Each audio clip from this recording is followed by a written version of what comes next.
Shalom, damai di hati kita semua dan damai di antara kita dalam hadapi COVID-19. Mari kita buka kebaktian pada pagi hari ini dengan doa. Mari kita berdoa. Bapa kami mengundang Roh Kudus-Mu hadir di tengah kebaktian ini.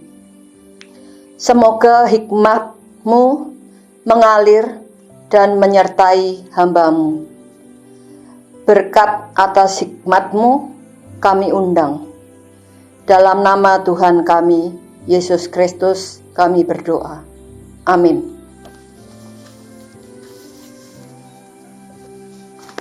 Bapak Ibu sekalian dan saudara-saudara sekalian yang saya cintai dan hormati, tema kebaktian pagi ini adalah dilahirkan kembali dan menyembah Tuhan dalam roh.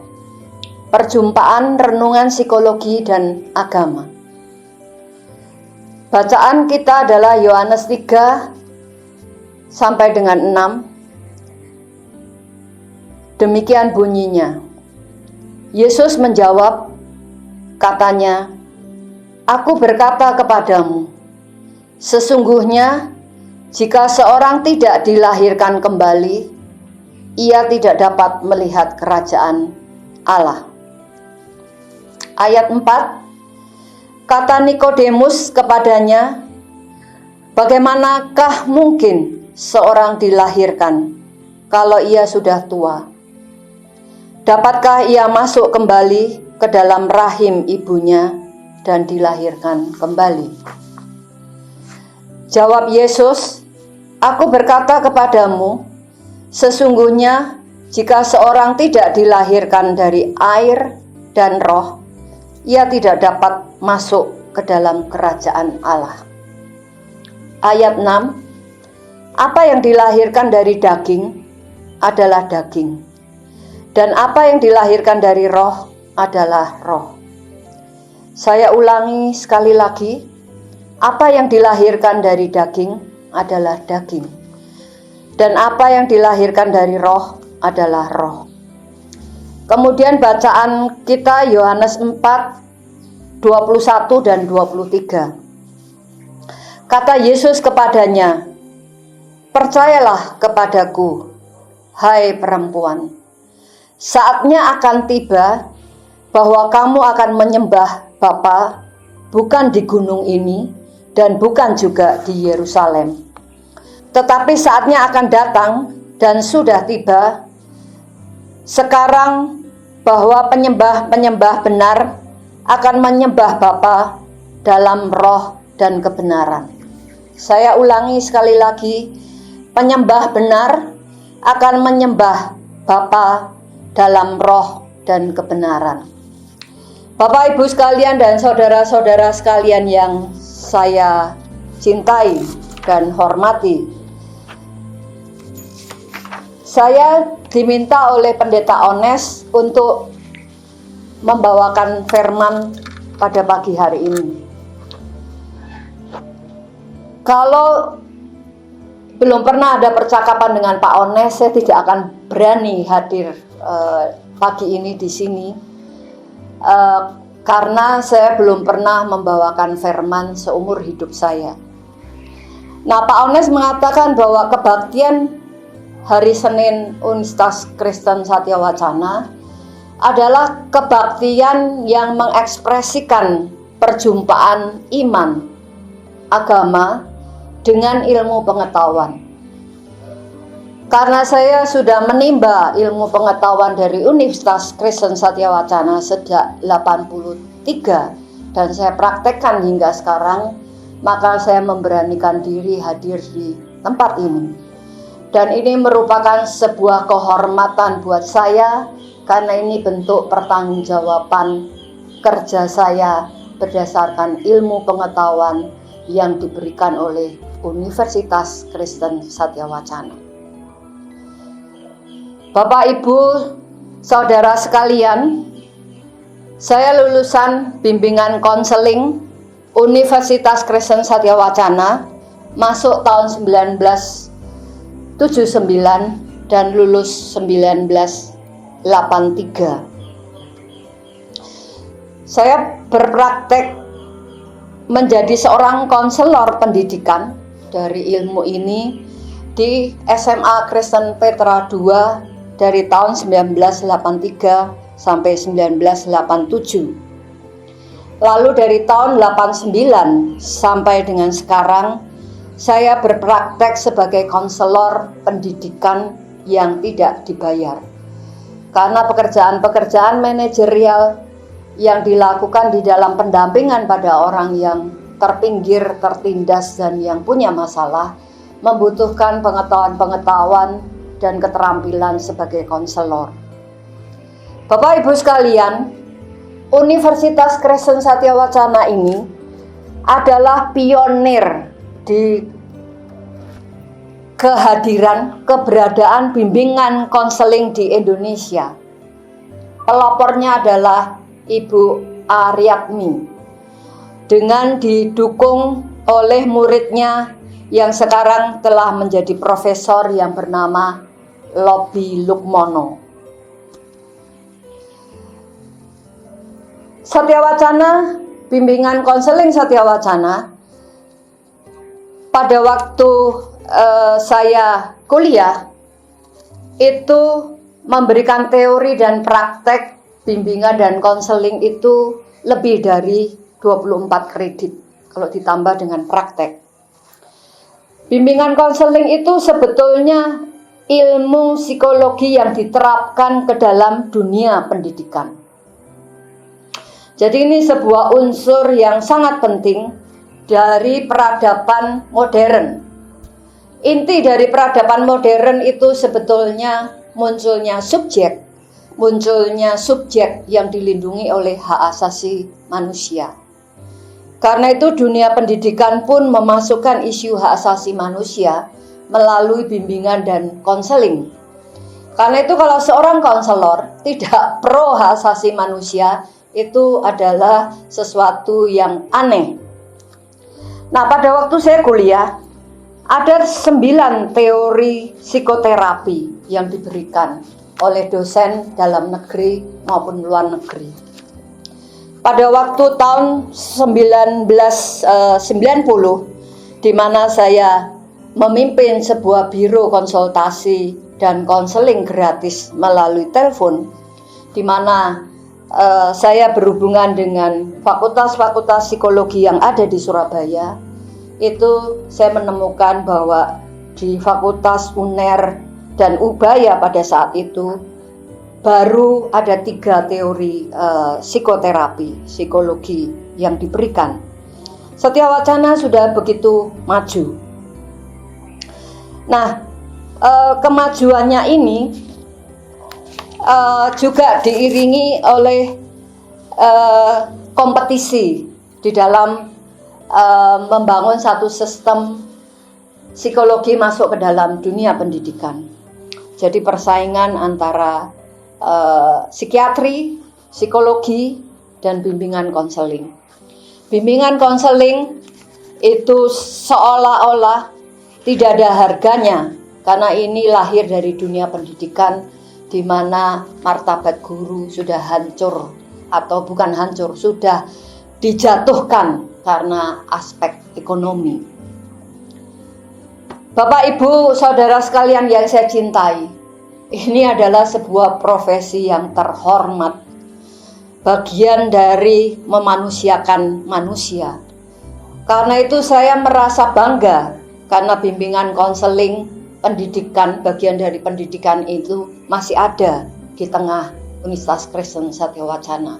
Meskipun juga kemudian masuk fakultas psikologi, yang sebetulnya itu bukan berarti lebih tinggi.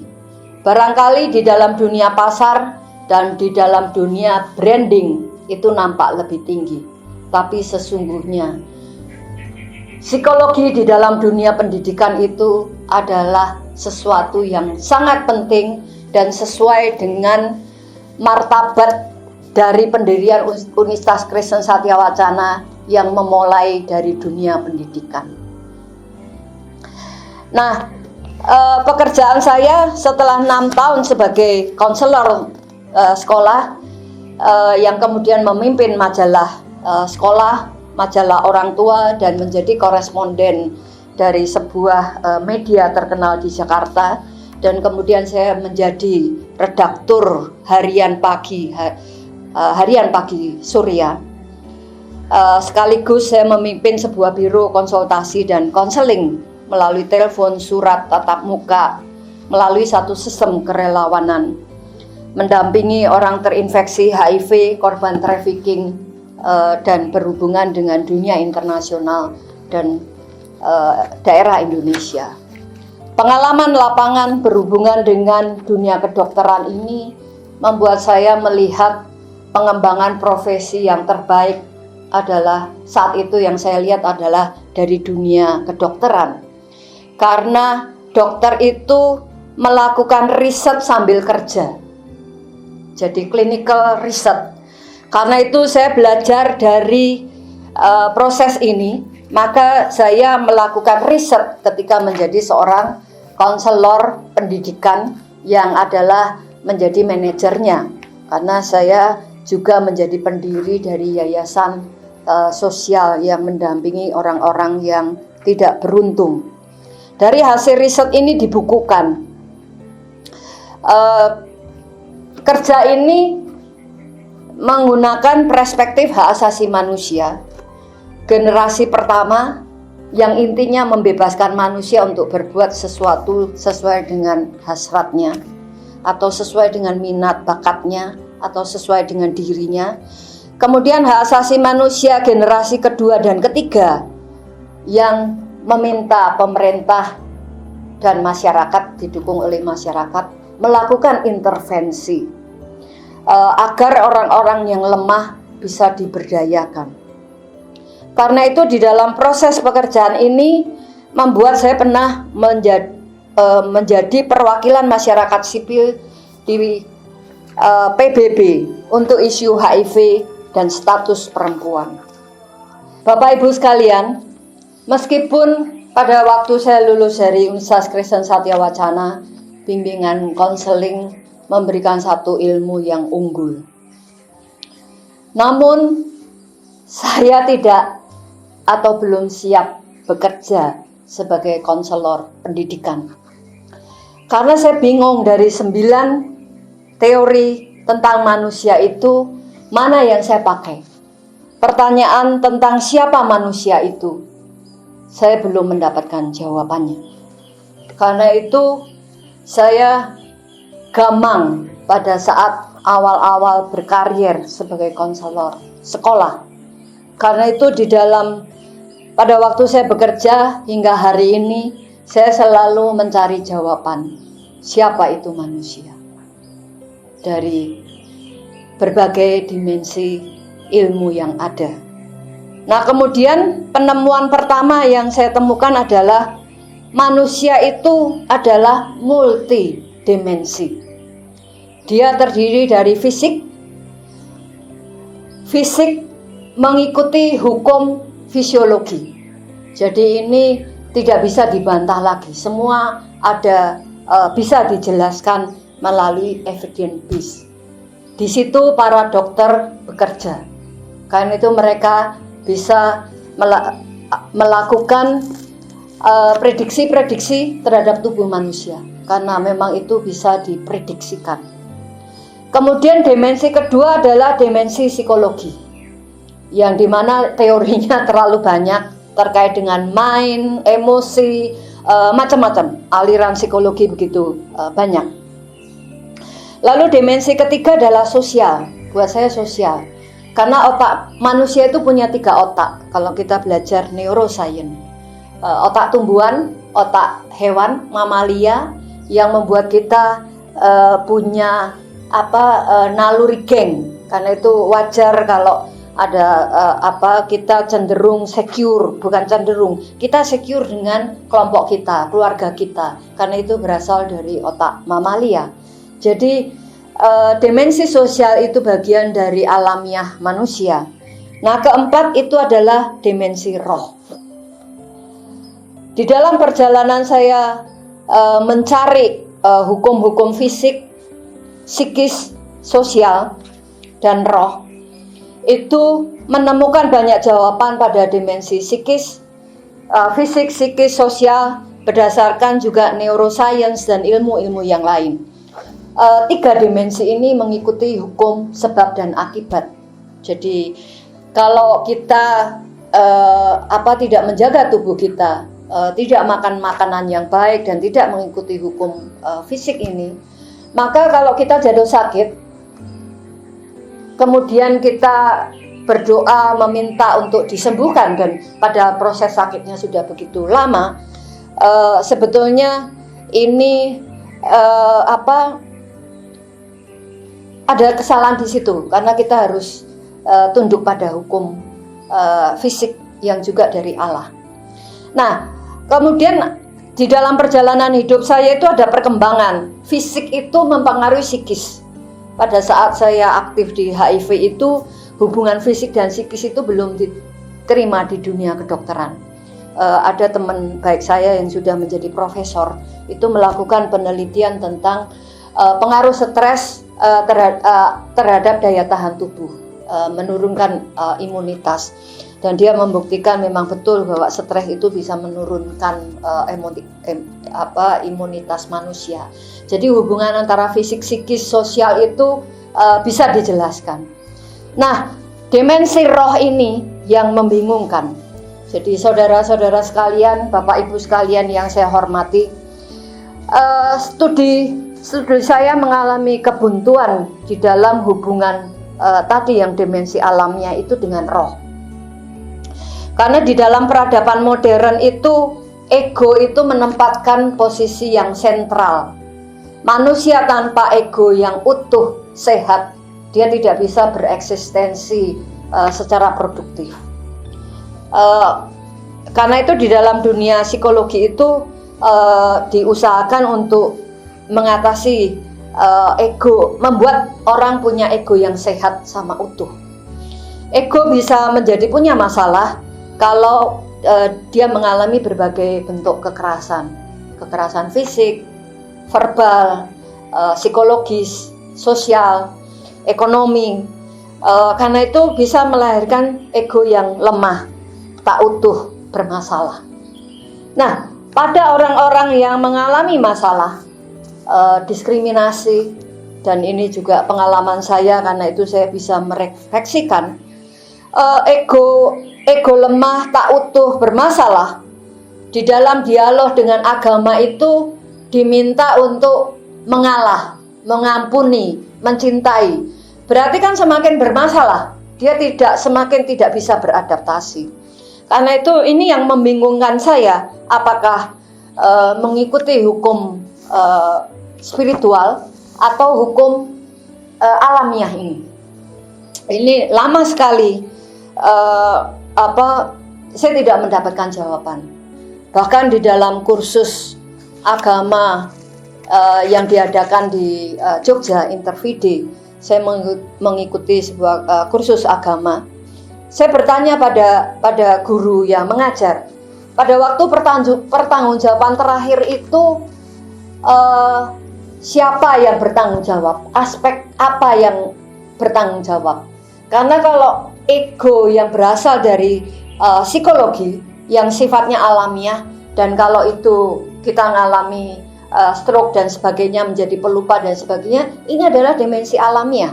Lalu mana yang bertanggung jawab di hadapan Allah? Saya tidak mendapatkan jawaban dan semakin bingung.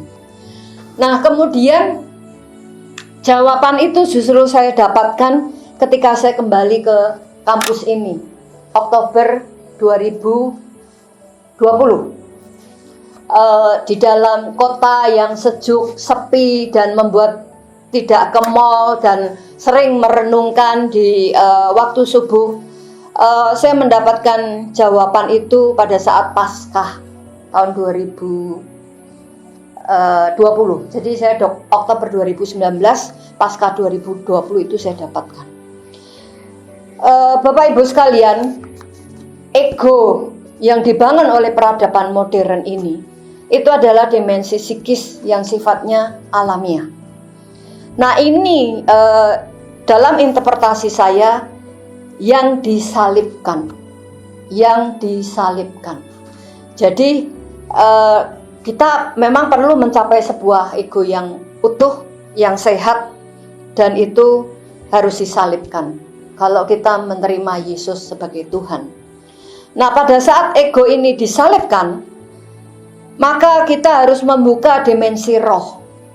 Jadi dimensi roh yang pasif kemudian kita hidupkan.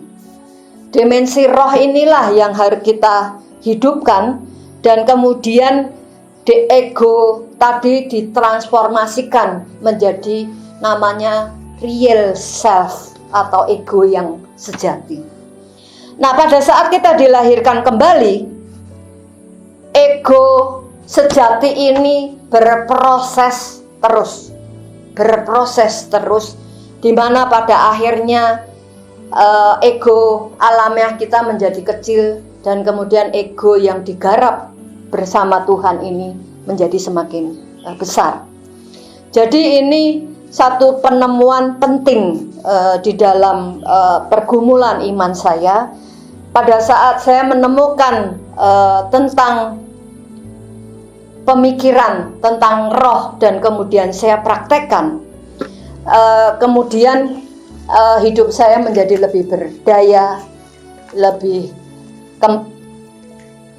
pasrah, lebih mengandalkan pada Tuhan, sekalipun juga berhubungan secara hukum manusia, hukum dunia ini juga dijalankan, karena itu punya kamar-kamarnya sendiri. Jadi saya berbahagia sekali ada sampai pada titik ini. Jadi manusia itu terdiri dari hukum fisik, psikis, sosial yang ini saling berinteraksi tergantung pada hukum sebab akibat, dan hukum roh. Roh ini kita harus bertransendensi, berposisi pada roh yang punya dimensi kekal ini. Disitulah posisi tempat kita berdiri, dan kita akan siap dalam perjalanan hidup kita sampai kita dipanggil kembali oleh Tuhan.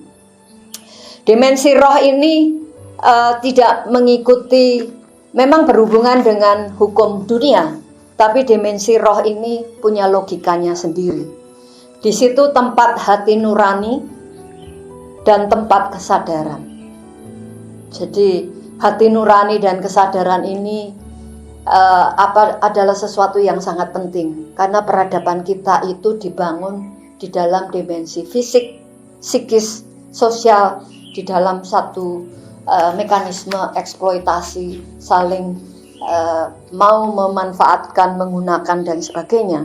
Karena itu kalau kita diselamatkan oleh Tuhan, maka kita harus mengalami pembebasan dari diri kita dulu. Nah, kebaktian pagi ini saya simpulkan bahwa kita memang perlu mencapai ego yang utuh, sehat, dan kemudian itu disalibkan pada waktu kita mendapatkan pencerahan tentang keselamatan. Nah, kemudian kita hidup melalui ego yang sesungguhnya, yang diproses terus melalui hati nurani dan kesadaran. Dan ini tidak ada lagi penderitaan, tidak ada ambivalens lagi, tidak ada lagi, di situ ada sukacita. Sukacita yang sesungguhnya, Bapak Ibu sekalian, saudara-saudara yang saya kasihi. Nah, pada akhirnya ego dari tubuh alamiah, dari daging kita ini harus semakin kecil, dan ego yang digarap oleh Tuhan harus semakin besar. Dan Bapak Ibu sekalian, orang yang belajar psikologi ini, kemudian saya juga menemukan pengenalan pada diri kita, pada siapa diri kita ini, itu harus dilakukan sepanjang masa. Saya kira itu firman hari ini saya akhiri sampai di sini. Mari kita tutup kebaktian ini dengan doa syafaat. Mari kita berdoa. Roh Kudus yang menyertai kami sekalian di tempat ini, Kami mohon penyertaan-Mu dan kami serahkan pimpinan UKSW dari yang tertinggi sampai yang terendah yang bersimponi di dalam tubuh-Mu. Semoga mereka bisa mengatasi masalah-masalah yang mendera dan bisa memenangkan masalah-masalah yang ada, termasuk di dalam menghadapi COVID-19. Tuhan yang kami kasihi dan kami ikuti dan kami sembah. Kami serahkan pemerintah kita dari semua jajaran untuk bisa mengatasi masalah-masalah yang ada. COVID-19 yang membawa krisis besar dunia dan juga Indonesia, membawa kita menjadi terbelah, marah, dan mengalami banyak masalah. Hanya penyertaan-Mu, kesadaran yang Kau berikan kepada kami, daya tahan yang muncul dari kesadaran kami mohonkan untuk Kau berikan kepada semuanya, termasuk pada pemerintah kami. Bapa yang kami sembah, kami juga mendoakan masyarakat, keluarga, agar mereka juga tahan menghadapi percobaan yang luar biasa ini, dengan adanya kehilangan anggota keluarga yang ada, kemudian menghadapi pekerjaan yang hilang, dan kemudian menghadapi begitu masalah yang ada. Hanya Engkaulah yang bisa membuat kami bisa bertahan, masyarakat ini bisa bertahan. Tuhan, kami mohon belas kasihan-Mu. Semuanya ini kami serahkan di dalam tangan-Mu. Dalam nama Tuhan kami Yesus kami berdoa. Amin. Terima kasih atas penyertaan-Mu Tuhan. Sebentar lagi kami akan kembali bekerja, dan marilah kita terima berkat Tuhan. Damai dan penyertaan-Mu bersama kami senantiasa. Amin. Shalom.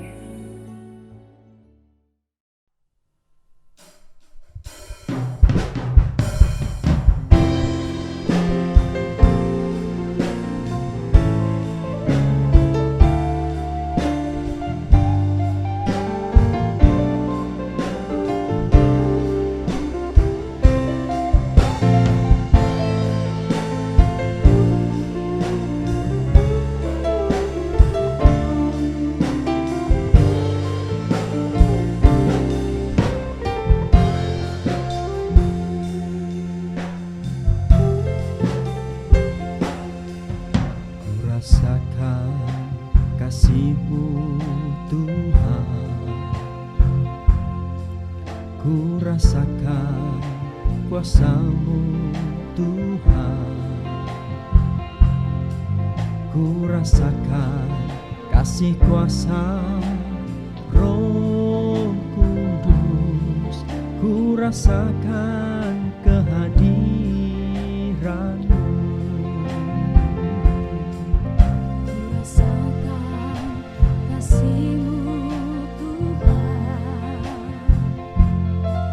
ku rasakan kuasa-Mu Tuhan, ku rasakan kasih kuasa Roh Kudus, ku rasakan kehadiran-Mu.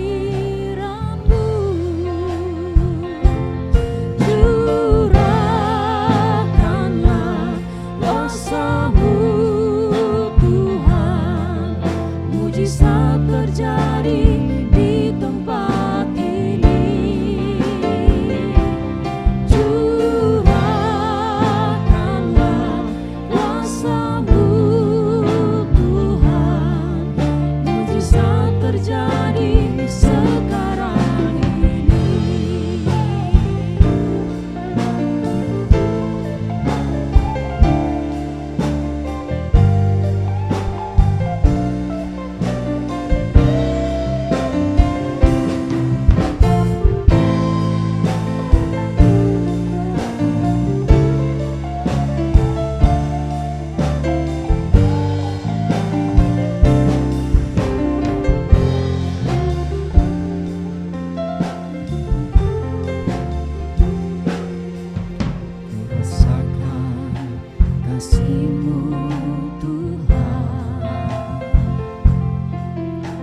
rasakan kuasa-Mu Tuhan.